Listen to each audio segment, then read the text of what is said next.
Hello guys, welcome to our channel. So today's topic is library versus framework. So we will be discussing the key differences between the framework and a library. So let's talk about framework first. So framework is a structured and standardized platform that provides tools, libraries and guidelines to facilitate the development of a software application. It offers a pre-established foundation and a framework specific conventions to streamline the development process and reduce complexity. So frameworks are developed by an organization or a group of developers, whereas a library is a collection of pre-written code or functions that developers can use to add specific features or functionalities to their software application for the existing software applications. So it provides reusable components and resources that can be incorporated into an application to perform specific tasks or to solve company programming challenges. So a library can be developed by a single developer or it can be developed by an organization as well. So now let's take an example for a library. Let's say you're building a web application that requires data and time manipulation. In this case, you can use a library like Moment.js. Moment.js basically provides a set of functions and utilities specifically designed for working with dates and times. You can include the Moment.js library in your project and utilize its function whenever you need to pass the format or manipulate the dates and times with your applications. So now let's come to framework example. So let us consider a scenario where you are developing a full stack web application. In this case, you might choose to use a framework like Laravel, which is a PHP framework. It follows a MVC structure where it is divided into three layers. M stands for model, view and controller. So each of these models has its own functionality and it cannot be interchanged. So with Laravel, you can leverage it with predefined conventions and built-in features to streamline your development process and to create a robust application. So now let's discuss this topic in depth. So we have listed some parameters over here. We'll be discussing them one by one.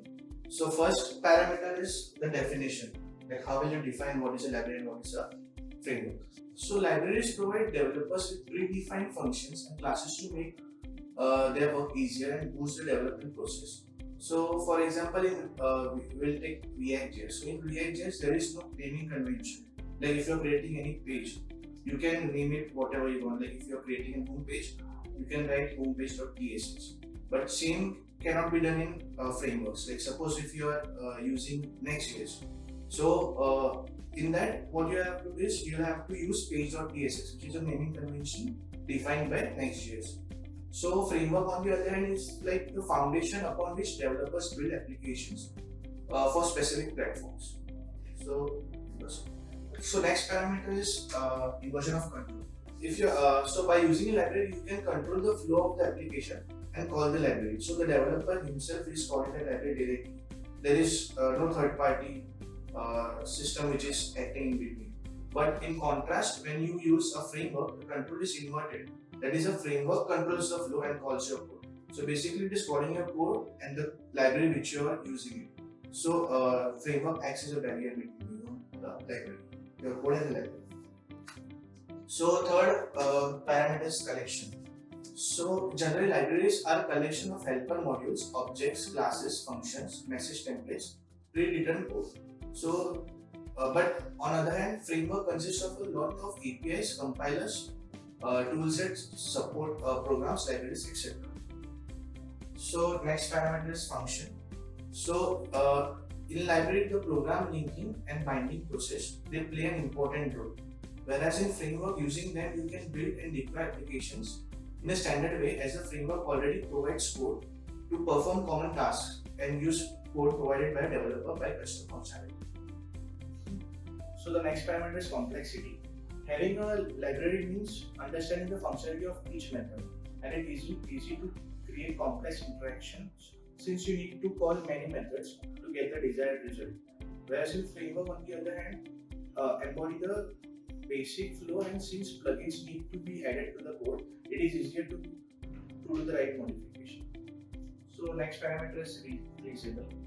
So it is in library, it is easy to replace a library with another library. For instance, if you do not like jQuery date with the library, you you can use another date picker like a bootstrap date picker or material or date picker.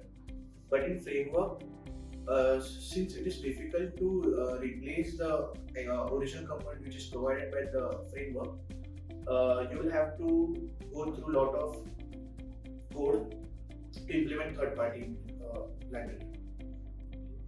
So next parameter is performance. So in library, less code is required to build libraries, which leads to faster loading times and better performance. Since it loads only the required methods and methods which are imported from the library. Whereas in framework, developing a framework requires a lot of coding, which increases loading time and decreases performance. So even if you want to create a small model, it will load all the packages which comes with the framework. So our next parameter is benefits. So in library, developer will have to write less code. His code is reusable. It enhances his speed and performance of the program, etc. It is good to build small scale applications using library. Whereas framework, it is faster programming support from the community, great support for MPC, that is model view controller, pattern, etc. It is good to build large scale applications as methods and flows are defined in place, which are followed by all the developers. So you get continuous support from the community in framework. So since we have covered this topic, now you'll be able to distinguish between what is a library and what is a framework. I'll name some of the library and frameworks. What you guys have to do is comment which one is what. So first one is React.js, second is AngularJS, third is Django, fourth is jQuery, and fifth is Next.js. That's it for the video, guys. I hope this was helpful.